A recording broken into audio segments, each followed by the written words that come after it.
শেষের দশকে মার্কেটে ঈদের শপিং করতে যায় না। ঈদের খুশি আছে, ঈদের আনন্দ আছে, ঈদে ভালো পোশাক পরবো, সব ঠিক আছে। এই খুশি কাদের জন্যে? কদ আফলাহা মান তাযাক্কা ওয়া যাকারা ইসমা রাব্বিহি ফাসাল্লা। কার জন্য ঈদের খুশি? যে ব্যক্তি রমজান মাসে আত্মশুদ্ধি অর্জন করতে পেরেছে, রোজা রেখেছে, যাকাত দিয়েছে, নামাজ পড়েছে, লাইলাতুল কদরের রাত জেগেছে, তারাবি পড়েছে, ইত্যাদি ইত্যাদি। এই ব্যক্তি আত্মশুদ্ধি অর্জন করেছে, এই ব্যক্তির জন্য ঈদের খুশি। যে রমজান মাসে সিনেমা দেখেছে, সিনেমা শুটিং করেছে, পর্নোগ্রাফি দেখেছে, সুদ খেয়েছে, শিরিক করেছে, বেদাত করেছে, হারাম খেয়েছে, এর জন্য ঈদের খুশি।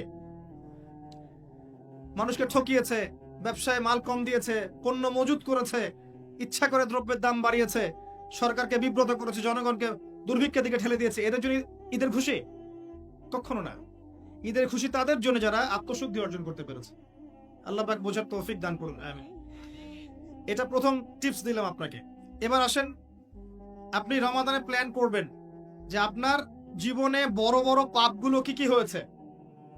এই পাপগুলো যদি মানুষের সাথে জড়িত হয়ে থাকে, আপনি মানুষের সাথে গিয়ে গিয়ে ক্ষমা নিয়ে নেবেন। কারো টাকা নিয়েছেন, দেন নাই, দিয়ে দিবেন। কারো সম্পত্তি পায়, দেন নাই, দিয়ে দিবেন। কারো হকটা নষ্ট করেছেন, গালি দিয়েছেন, গীবত করেছেন বা তহমত দিয়েছেন, অপমান করে ইত্যাদি, ক্ষমা চেয়ে নেবেন। রমাদান মাসে মানুষের হকটা দিয়ে দেন। আল্লাহর কাছে জড়িত যে পাপগুলো আছে, এটার জন্য ইস্তেগফার যথেষ্ট।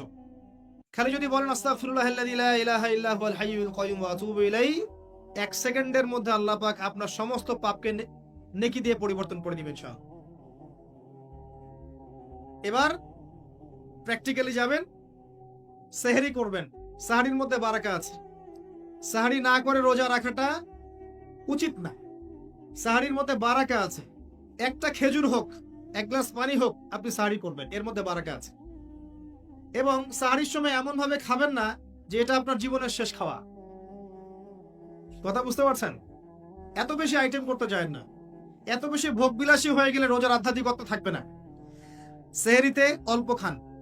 যদি খেতে হয় পেটের 3 ভাগের 1 ভাগ খান, 1 ভাগ ফাঁকা রাখেন, 1 ভাগ আপনি পানি দিয়ে পূর্ণ করেন।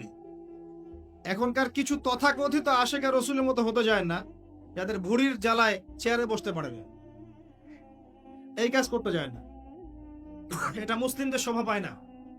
আমরা পরিশ্রমী জাতি, কর্মঠ জাতি, আমাদের এইসব শোভা পায় না। এটাও শেষ জামানের হাদিসে আছে। কি নাই আসলে, শেষ জামানে এক শ্রেণী মানুষ বের হবে যারা হবে সাকিল, একদম উড়িওয়ালা, ঠেস দিয়ে বসে থাকবে আরাম করে, এবং বলবে যে কোরআনে যা আছে আমি তাই মানি, হাদিসটা আমি মানি না, ইত্যাদি।